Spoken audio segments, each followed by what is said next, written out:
All right, so you won your way into this race, then you end up finishing 4th. How did this happen? I don't know. I have to say, I am genuinely quite inspired by the work of our team over. Thank you. Well done. Our team over the last couple of days. The girls killed it on Friday in Boston, and then our guys yesterday. We had a few in the mile and then a few in the 3K. And it's just been, like John said in his interview, he ran 3:51 yesterday. We haven't changed a whole lot. We had some good results last year. You can't really change that much. Running's pretty simple. We've just been really training well, consistent, working together as a group, just putting a few good sessions on the board. We haven't done anything groundbreaking, but it's just consistent hard work that's paying off. All right, but in this race, you clawed your way back into it, where you're right with those guys at the bell. I mean, what was your race plan, and I guess how did it come back to you? Cheers, Casey, well done.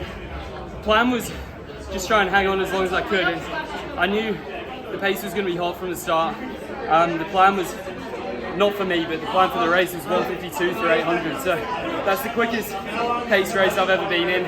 And it was pretty daunting, like me and Casey in warm-up, you try and make a bit of small talk, but you both know it's pretty like eerie feeling, lots of kind of tension, not just while warming up, but just the whole day kind of.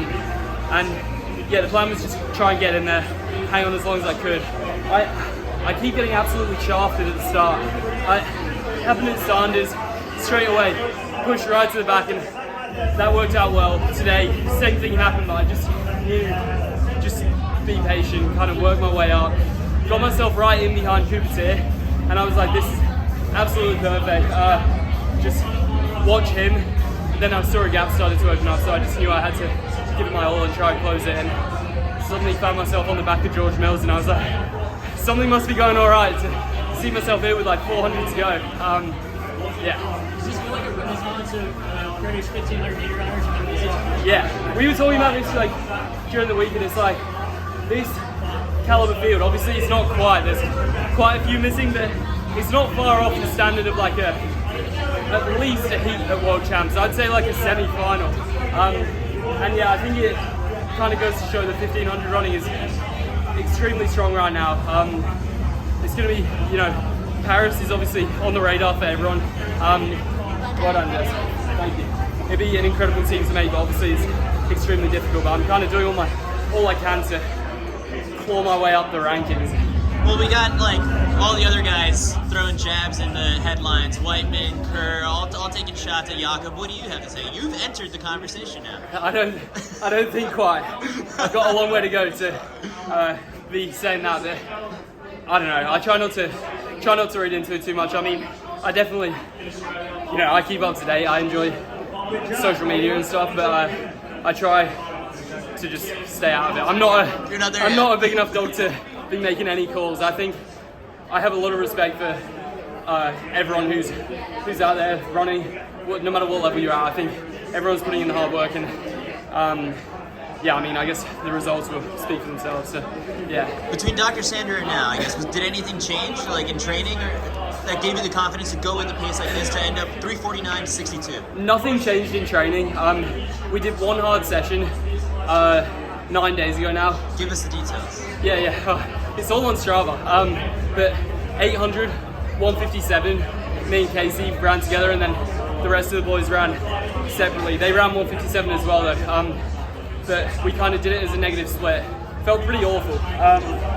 And then 6x500, kind of like VO2 type stuff, running like averaging about 118 for 500s, 90 seconds recovery. And then finished with 3 400s, relatively hard with 60 between them, went 57, 57, 55, and like felt pretty good. But I got, obviously it's controversial to say you've got a cold, but 3 days ago woke up and I was like, I'm getting ill. And in the few days leading up, I've been like feeling decently under the weather. So I haven't mentioned it to my coach, but I was talking to my parents about it, just saying like, I'm gonna be fine. And it's obviously worked out, but it kind of, all that sort of stuff plays on your mind a little bit. But it's such a relief to get it done and tick off that world indoor standard. right, so maybe the Olympian standard as well, honestly. The mile equivalent. 3:49 with a cold. There we go.